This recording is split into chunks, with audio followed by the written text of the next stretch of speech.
So now let's proceed during the examination day.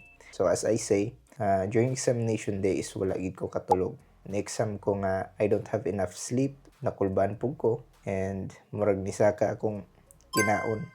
Nisaka akong pamahaw atong panahon na. It is minimized and nawala ra to sa pag-exam kay tungod sa pag-pray.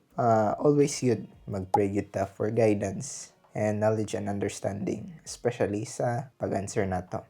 So as approaching ninyo sa pag-exam, I know nga makulban yun ta, pero it is highly recommended that you will approach it with calmness and confidence. Okay, with that, it's very helpful para dili mo magduha-duha pag-answer sa mga questions.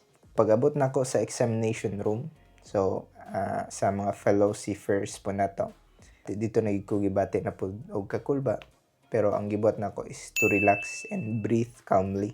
So I know nga uban seafers nga negative ang ilang masulti, pero paningkamutan gyud nato nga ma-relax during examination.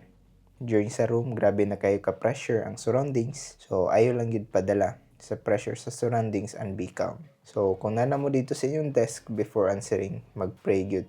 Ako kadaghan gyud ko nagampo no before ko proceed sa akong pag-exam, before ko nagpindot sa mouse during exam. So during answering sa questions, nagi manggawa sa mga reviewer. So by that, you will read carefully the questions.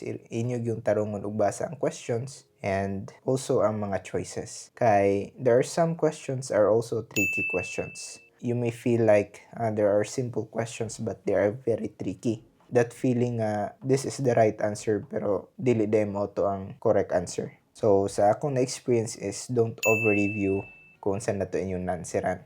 For example, naka-answer na mo sa question 1, 2, 3 or na-complete na niyo answer ang every competence. So feeling mo i-review balik. Pag-review na ako balik, nagduha-duha na noon ko sa akong answer. So na-instance nga akong gi-change ang answer. Then upon reviewing man noon sa tanan question, ako naman nung i-change ang answer tanan kay dili ko confident sa kato akong answer. So manay tips na ko nga ayaw gyud i-over-review ang mga questions or ang imong mga answers. Dili na nun mo confident or inyo na nung pangalisdan tanan. Then after niyo pang-ilisan tanan, wa mo kabalo kung marong na daydayon to. So naitabo na ko na sa isa ka competence. Then pag proceed na ko sa ubang competence, akong gibuhat is pag human ako answer dayon, every question dili na nako balikon og re-review. Mo proceed na dayon ko sa next competence. Pag answer na ko sa question 1, 2, 3, 4, hangtod 15 or hangtod 10, idiretso na dayon na nako sa next competence. Dili na nako i-review balik kay sa rason nga ay instance nga ako na nung gipangalisdan ang mga question.